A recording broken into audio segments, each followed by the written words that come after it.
मैंने और प्रशांत ने पसंद की शादी की थी। मैं तो उससे शादी करना ही नहीं चाहती थी। वही कई सालों तक मेरे पीछे पड़ा रहा था।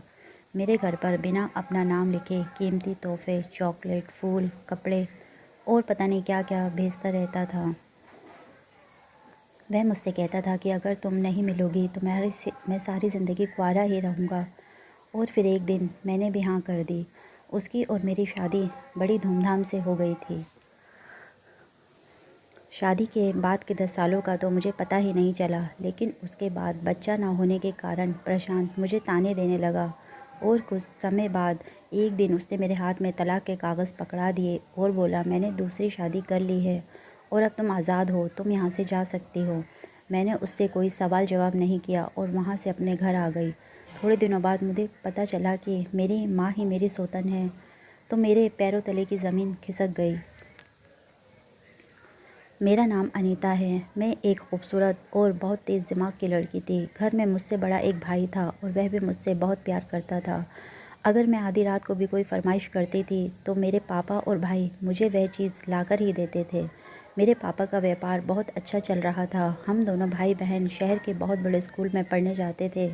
स्कूल की पढ़ाई पूरी होने के बाद मेरा भाई पापा के व्यापार में हाथ बटाने लगा और मैं कॉलेज जाने लगी थी। कॉलेज में भी मेरी बहुत सारे बच्चों से दोस्ती हो गई थी। ज़्यादातर बच्चे मेरे साथ दोस्ती इसलिए करना चाहते थे क्योंकि मैं खुले हाथों से पैसे खर्चा करती थी। मैं उन्हें अपने ही पैसों से खिलाती पिलाती थी। मैंने अपनी ज़िंदगी में अभी तक कोई भी दुख नहीं देखा था। सब कुछ ठीक ही चल रहा था। कॉलेज में एक प्रशांत नाम का लड़का था जो मुझसे सीनियर था। पिछले कुछ दिनों से मैं देख रही थी कि वह मुझे बैठे बैठे घूरता रहता था। मैं जहाँ भी बैठी होती थी वह वहीं आ जाता था, लेकिन मैं अपने दोस्तों के बीच बैठी होती थी इसलिए उसे देखकर अनदेखा कर देती थी। एक बार मेरे पापा की जान पहचान वालों के यहाँ शादी थी। मैंने एक बहुत महंगा लहंगा पहना हुआ था और काफ़ी सजी धजी हुई थी। उस दिन मैं बेहद खूबसूरत लग रही थी। शादी के फंक्शन में मुझे बार बार ऐसा लग रहा था कि कोई मेरे पीछे है, मुझे देख रहा है। फिर मेरी नज़र अचानक प्रशांत पर जा पड़ी। कोट पैंट में वह भी काफ़ी हैंडसम लग रहा था। मैं उसके पास गई और उससे बोली, तुम मुझे कॉलेज में भी देखते रहते हो और अब यहाँ भी मेरा पीछा कर रहे हो। उसने कहा कि नहीं, मैं तुम्हारा पीछा नहीं कर रहा हूँ, मैं भी यहाँ पर इनवाइटेड हूँ। मेरे पापा और सिंघानिया अंकल बिजनेस पार्टनर हैं। लेकिन हाँ, एक बात ज़रूर है कि मैं तुम्हारा बहुत देर से पीछा कर रहा हूँ क्योंकि तुम मुझे अच्छी लगती हो। मैंने कॉलेज में भी बहुत कोशिश की तुम्हारे पास आने की, तुमसे बात करने की, लेकिन तुम तो हमेशा भीड़ में ही घिरी रहती हो। मुझे तो कभी मौका ही नहीं मिल पाता तुमसे बात करने का। क्या बात है मैडम, कोई सेलिब्रिटी हो क्या? जहाँ भी जाती हो पब्लिक तुम्हें घेर लेती है। मैं भी थोड़ा चार्म से बोली, देख लो, हम जहाँ भी जाते हैं हमारे चाहने वाले मिल ही जाते हैं। अब यहाँ पर तुम मिल गए हो मेरी तारीफ़ करने के लिए। इतने में मुझे किसी ने आवाज़ लगाई और मैं वहाँ से चली गई। मैं डीजे पर डांस कर रही थी और प्रशांत बैठा बैठा मुझे ही देख रहा था। और फिर यही सिलसिला काफ़ी दिनों तक चलता रहा। जब मैं कॉलेज की कैंटीन में अपने दोस्तों के साथ होती थी तो वह भी वहीं बैठा हुआ मुझे देखता रहता था।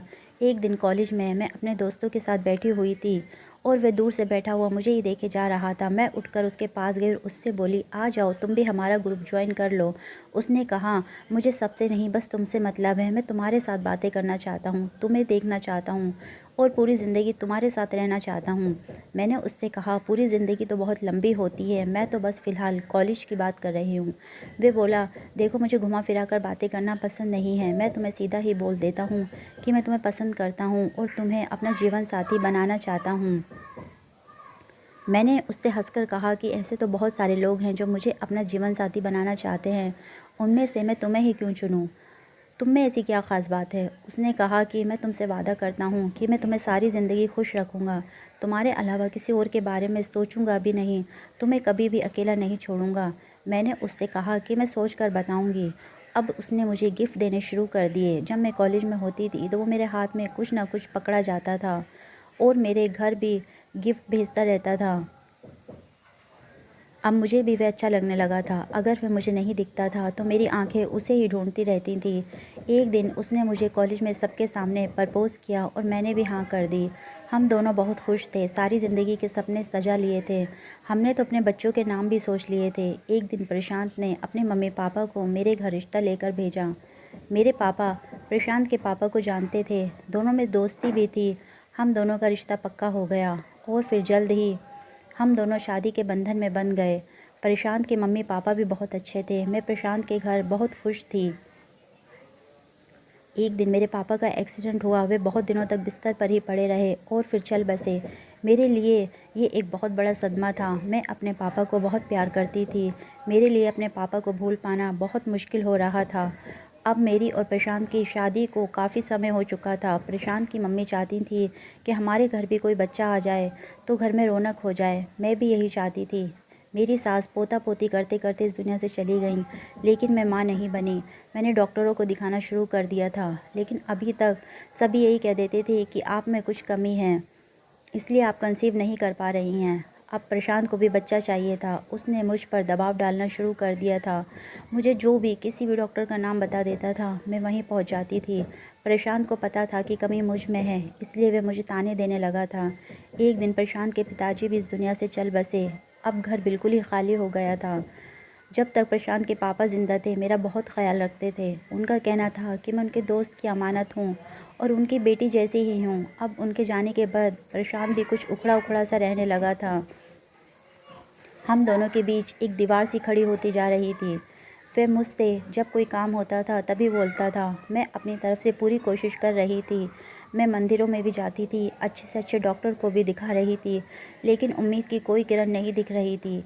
एक दिन मैंने प्रशांत से कहा कि हम कोई बच्चा गोद ले लेते हैं, तो वह एकदम से चिढ़ गया और बोला कि मुझे मेरा बच्चा ही चाहिए। मैं किसी और का बच्चा क्यों लूँ? मेरे घर का वारिस वही बनेगा जिसमें मेरा खून होगा। अब तो वह घर में भी बहुत देर से आने लगा था। पूछने पर गुस्सा होने लगता था। मेरे लिए पूरा दिन अकेले समय काटना बहुत मुश्किल होता था। एक दिन प्रशांत मेरे पास आया और मेरे हाथ में कुछ कागज़ थमा कर बोला कि मैंने तुम्हें तलाक दे दी है, अब मैं दूसरी शादी करूँगा, तुम यहाँ से जा सकती हो। मैं बस उसे देखे जा रही थी। मेरे पास कुछ शब्द ही नहीं बचे थे बोलने के लिए। मैंने अपना कुछ सामान लिया और अपने भाई के घर आ गई। मैंने जब अपने भाई से बताया तो मेरे भाई को बहुत गुस्सा आया। वह बोला, प्रशांत तुम्हारे साथ ऐसा कैसे कर सकता है? मैं उसके हाथ पैर तोड़ दूंगा, फिर देखूंगा कि वह कैसे दूसरी शादी करेगा। मेरी माँ बोली, अगर वह इसे छोड़ता नहीं तो और क्या करता? बिना बच्चों के भी भला कोई ज़िंदगी होती है? तुम उसके हाथ पैर तोड़ोगे तो क्या पुलिस तुम्हें छोड़ देगी? तुम बस अब घर में रहकर अपनी बहन को संभालो। मेरी तो कुछ समझ में नहीं आ रहा था कि मैं किसको क्या कहूँ। मैं चुपचाप सबकी बातें सुन रही थी। अभी थोड़े दिन ही गुजरे थे कि मेरी माँ को उल्टियाँ होने लगीं। मैं परेशान हो गई। मैंने माँ से पूछा कि मैं डॉक्टर को बुला लूँ, तो वह बोली, तुम्हें परेशान होने की कोई ज़रूरत नहीं है, मेरा पति अभी आता ही होगा मुझे लेने, मैं प्रेग्नेंट हूँ। मैं हैरानी से अपनी माँ को देख रही थी। वो बोली, ऐसे क्या देख रही हो? तुम्हारे बाप ने मेरे बाप को बहला फुसला कर मुझसे शादी कर ली थी। तुम्हारी और मेरी उम्र में 4-5 साल का ही फ़र्क था जब मैं शादी करके इस घर में आई थी। मेरे बाप ने तुम्हारे बाप से कुछ कर्ज़ा ले रखा था जो वे उतार नहीं पा रहे थे। तुम्हारे बाप ने कर्ज़ माफ़ करने के बदले मुझसे शादी कर ली। मैं अपना पूरे समय तुम दोनों भाई बहन को ही दूं, इसलिए कभी मेरे अपने बच्चे भी नहीं होने दिए। अब मैंने दूसरी शादी कर ली है और मेरा पति आता ही होगा। मैं खामोश बैठी कुछ सोच ही रही थी कि तभी मुझे परेशान दिखा। वह मेरी माँ को लेने आया था। मैं आंखें फाड़ कर उसे देख रही थी कि ये वही इंसान है जिसने मुझसे शादी करते समय कितने वादे किए थे, और आज इसकी बेवफाई इस हद तक पहुंच गई थी कि मुझे छोड़े बिना ही उसने मेरी माँ से शादी कर ली है और अब वह उसके बच्चे की माँ बनने वाली है, तो वह उन्हें यहाँ से लेकर जा रहा है। मेरी माँ बहुत खुश थी। मैंने उठकर नहीं देखा कि वे क्या क्या लेकर जा रही है। मैंने तो उन्हें हमेशा अपनी माँ, सगी माँ ही समझा था। जब भी वे मेरे घर आती थी मैं उनकी आवभगत करती थी। मुझे क्या पता था कि उनकी नज़र मेरे घर पर और मेरे पति पर है। उन्होंने तो मुझे अपना सौतेलापन दिखा दिया था, लेकिन मुझे उनसे ज़्यादा प्रशांत से शिकायत थी कि उसने तो मुझे जीते जी ही मार दिया था। हम चाहते तो कोई बच्चा भी गोद ले सकते थे, मगर उसने तो कोई और रास्ता ही चुन लिया था। प्रशांत ने मुझे एक बार भी नज़र उठाकर नहीं देखा था। फिर वह मेरी माँ को लेकर वहाँ से चला गया। तभी मेरा भाई आ गया और मुझसे बोला, माँ कहाँ है? मैंने उसे सारी बात बता दी। वे गुस्से में चीखने लगा। मैंने उसे समझाया कि भाई अब हम कुछ नहीं कर सकते हैं, उन लोगों को जो करना था वे कर चुके हैं। मैंने अपने भाई को बड़ी मुश्किल से संभाला था। अब मेरे भाई को भी सब्र आ गया था। वह मेरे लिए रिश्ते ढूंढने लगा। उसने बहुत सारे लोगों से बोल दिया था।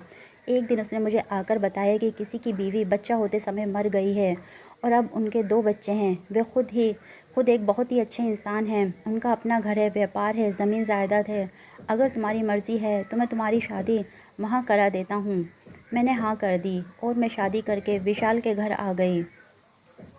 विशाल एक बहुत ही सुलझे हुए व्यक्ति थे। उन्होंने मुझसे कहा कि वे अपनी पहली पत्नी से बहुत प्यार करते थे, परंतु होने को कुछ और ही मंजूर था। उन्होंने मेरी गोद में अपने नवजात बच्चे को डाल दिया और उसे गोद में लेकर मुझे एक अजीब सा सुकून मिला। मुझे ऐसा लगा कि जिस कमी की वजह से मुझे प्रशांत ने छोड़ा था, मेरी वह कमी पूरी हो गई है। मैंने उस बच्चे को अपने सीने से लगा लिया। तभी एक और छोटी सी बच्ची भी मुझसे आकर लिपट गई और मम्मी मम्मी कहने लगी। मुझे ऐसा लग रहा था कि मुझे ज़िंदगी की हर खुशी मिल गई है। मैंने भगवान को धन्यवाद कहा और सोचा कि अब मैं इनकी सगी माँ बनकर ही जीऊँगी और यही मेरे जीने का मकसद होगा।